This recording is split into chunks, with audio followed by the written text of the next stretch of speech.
책 추목. 책 추목에서 154번째로 읽어드리는 책은 종교에 죽고 예수와 살다입니다.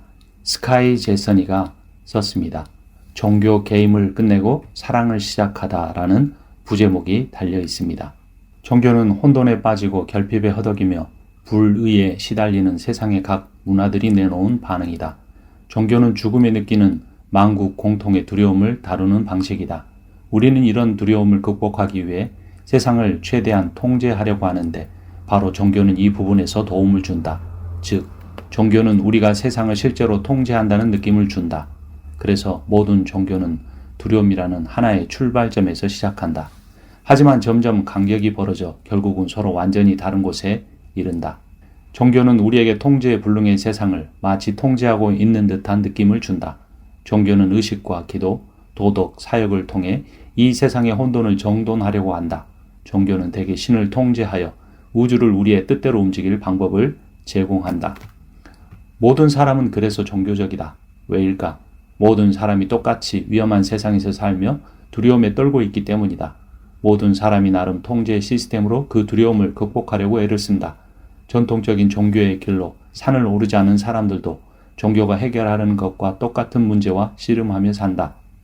철학자이자 신학자였던 폴 틸레이는 인간이 된다는 것은 종교적이 된다는 의미라고 했다. 모든 사람에게 궁극적인 관심사가 있기 때문이다. 어떤 이들에게 궁극적인 관심사는 하나님이고 어떤 이들에게는 명예다. 부나 권세, 섹스, 관계, 조국, 명분에 궁극적인 관심을 두고 살아가는 이들도 있다. 그런 관심사가 바로 그들의 신이다. 그것이 그들에게 의미와 목적 그리고 이 두려운 세상을 통제하는 느낌을 제공한다. 종교는 이상한 짓들을 벌인다. 예를 들어 사람들이 옷을 다 입은 채로 물속에 온몸을 담그게 만든다.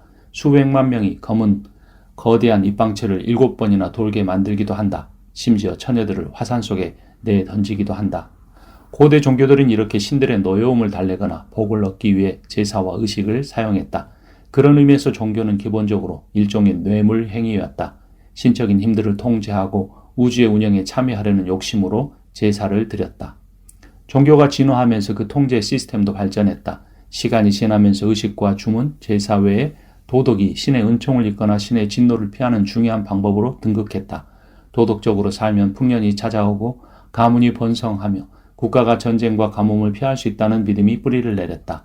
이런 이유로 많은 종교적인 사람들이 하나님의 계명에 순종함으로써 경건의 껍데기를 치장하고 있다. 하지만 가까이서 속을 들여다보면 전혀 다른 풍경이 펼쳐진다. 종교적인 사람은 사랑에서 우러나온 헌신을 하기보다는 단순히 예측 불가능한 세상을 두려워하는 사람일 수 있다. 내가 과연 취직할 수 있을까? 내 자식들이 무사할까? 우리 팀이 결승에 진출할 수 있을까? 그는 이런 통제할 수 없는 상황을 통제하기 위해 도덕적인 행동으로 하나님의 복을 얻어내려고 한다. 그래서 겉으로는 하나님께 헌신하는 듯 보이지만 실상은 세상을 자신이 원하는 대로 움직이기 위해 하나님을 꼭두가시처럼 조종하려는 것일 뿐이다. 종교들은 긍정적인 이야기만 부각시킴으로써 우주를 통제할 수 있다는 인식을 심어주고 두려움의 해독제를 찾는 사람들은 종교 지도자들이 파는 약을 사기 위해 길게 줄을 서 있다. 나는 10대 시절 종교의 이런 민낯을 똑똑히 보았다. 청소년들은 두려움과 불안에 가장 시달리는 나이다. 그래서 종교 지도자들이 순결을 지키면 하나님께 복을 받아 성적이 오르고 인간관계가 좋아지고 심지어 미래의 좋은 직장과 배우자까지 보장된다고 말하면 청소년들은 도저히 통제 불가능해 보이는 자신의 삶이 실제로 통제될 것만 같은 착각에 빠져든다. 이런 설교 뒤에는 의례, 갓 결혼해서 깨가 쏟아지는 부부의 간증이 이어진다. 끝까지 순결을 지킨 끝에 결혼했지만 결국 별거하거나 이혼한 부부의 이야기는 절대 소개하지 않는다. 예수님 당시 서기관들과 바리새인들은 종교를 매우 단순한 동시에 짐스러운 규칙으로 이해했다. 순종, 축복, 불순종, 저주. 이 공식의 의미는 간단하다. 복받은 것처럼 보이는 사람들, 부자, 건강한 사람, 권세가 순종한 만큼 하나님께 상을 받은 것이고 저주받은 것처럼 보이는 사람들, 가난한 사람, 아픈 사람, 힘없는 자는 불순종의 보응을 받은 것이다. 이런 식으로 세상은 승자와 패자로 갈린다. 서기관들과 바리새인들은 승자였고 예수님을 위시한 촌뚜기 어부들과 창기들은 패자였다. 예수님은 이 공식에 정면으로 도전하셨다. 예를 들어 종교 지도자들은 나면서부터 앞을 볼 수 없는 사람이 하나님께 불순종한 부모 때문에 그렇게 된 것이라고 믿었다. 예수님은 그렇지 않다는 점을 입증하기 위해 그의 시력을 회복시킨 다음 사실상 그가 복을 받은 자라고 말씀하셨다. 나아가 예수님은 부가 복이 아니라 오히려 하나님께 가는 길을 방해하는 저주일 수 있다는 점을 일깨워 주셨다. 부자가 하나님과 함께 사는 것이 낙타가 바늘기로 들어가는 것보다 어렵다는 예수님의 말씀에 종교 지도자들은 물론이고 심지어 그분의 제자들까지 충격에 빠졌다. 하지만 예수님의 가장 맹렬한 비판의 칼날은 바로 종교 지도자들을 향했다.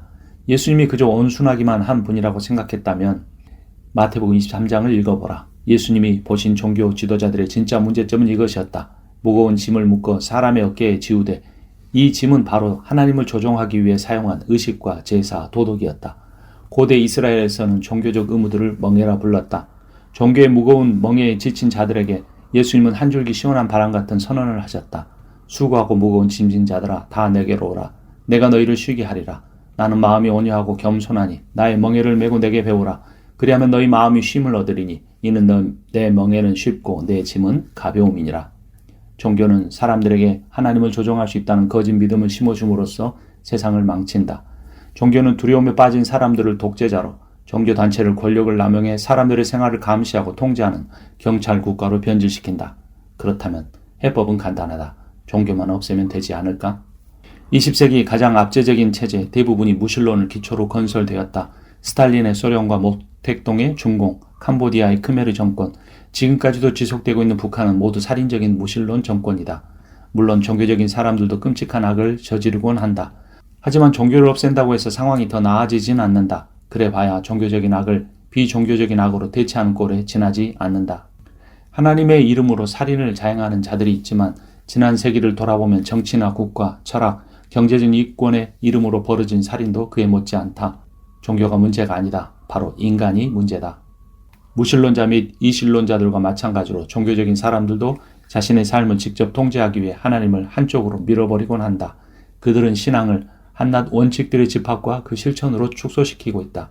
이를테면 행복한 결혼 생활을 위한 4단계, 아이들을 성경적으로 키우는 법, 성공 리더십을 위한 예수님의 처방, 하나님 나라의 재정관리 등으로 말이다. 하지만 이런 원칙을 알고 실천한다고 해서 그 삶에 반드시 하나님이 계신다고 말할 수는 없다. 1804년 토마스 제퍼슨 대통령은 필라델피아의 한 서점에서 성경책 2권을 주문했다.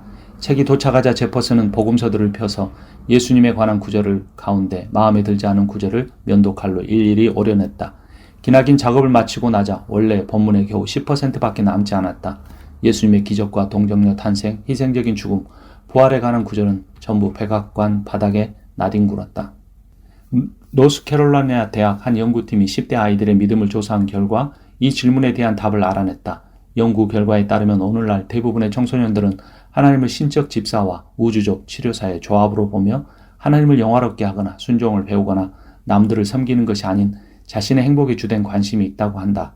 연구팀은 10대들이 이런 종교를 원하는 것은 바로 부모들이 이런 종교를 실천했기 때문이라는 결론을 내렸다. 현대인들은 자신이 원하는 것을 해주고 자신의 목표를 이루도록 도와주는 신을 원한다. 이렇게 소비주의적인 종교에서 하나님을 섬기기 위해 예배하지 않는다. 오히려 하나님이 우리를 섬기기 위해 존재한다. 왜냐하면 소비자는 언제나 왕이니까. 우리의 소원은 문제가 아니다. 순서가 문제다. 뭔가를 하나님보다 더 바라면 그것이 우상이 된다. 우리의 궁극적인 관심사가 결국 우리의 신이 된다. 창조주가 아닌 다른 것이 우리 삶의 중심을 차지할 때 그것을 우상이라 부른다. 창조주가 아닌 창조된 것을 숭배하는 것은 다 우상 숭배다. 고대 창조 신화들은 하나같이 인간을 신들을 섬기기 위해 창조된 존재로 그린다. 옛사람들은 제사로 신들에게 식사를 제공했고 신들의 거처로 신전을 건축했으며 이 땅의 신으로 추앙받는 왕을 위해 목숨을 바쳐 싸웠다. 인간은 신들의 종이었다. 하지만 고대 이스라엘 창조 이야기는 이런 이방의 인간관을 완전히 뒤엎었다. 이스라엘의 하나님은 달랐다. 바벨론이라 그리스 신들과 달리 먹여주고 재워주고 달래줄 필요가 없었다. 내가 가령 주려도 내게 이르지 아니할 것은 세계와 거기 충만한 것이 다 내 것이미로다. 시편 50편 12절. 하나님은 인간이 지은 신전에 살지 않는다고 분명히 밝히셨다. 온 우주가 그분의 집이었다. 요컨대 이스라엘의 하나님은 사람들의 도움이 필요 없다. 그래서 이스라엘의 창조 이야기에서 인간은 하나님의 종이 아니라 대리인이다. 하나님이 자기 형상, 곧 하나님의 형상대로 사람을 창조하시되 창세기 1장 27절. 이 말씀은 모든 사람의 존엄성을 높여주었을 뿐만 아니라 모든 종교의 기반을 뒤흔들었다. 많은 종교적인 사람들이 소비주의라는 우리 문화의 우상을 제거한다는 명목으로 사명주의라는 또 다른 우상을 끌어들였다. 그들은 더 심한 이교도로 타락했다. 우리는 중요한 존재이기를 원한다. 종교는 인간의 이런 욕구를 공략하여 하나님을 위해 더 열심히 일하면 내면의 열등감과 허무함을 극복할 수 있다고 말한다. 때로는 그 메시지가 세속적인 일에 시간을 낭비하지 말고 영원한 의미가 있는 하나님의 사명에 집중하는 식으로 나타난다. 당자의 비유에 나오는 큰아들은 우리가 하나님께 쓰임받기 위해 존재한다는 종교적 행동주의를 상징한다. 큰아들은 어디에서 자신의 가치를 찾는지 보라.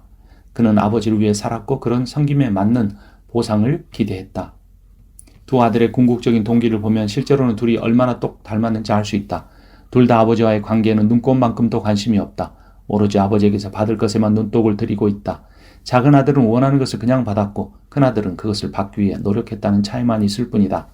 마찬가지로 종교적 소비주의와 종교적 행동주의는 전혀 다르게 보이지만 가만히 속을 들여다보면 그야말로 이란성 쌍둥이다. 둘 다 하나님이 아닌 다른 것에 궁극적인 가치를 두는 우상 숭배이다. 아버지는 왜 작은 아들에게 버선발로 달려가 그를 안았을까?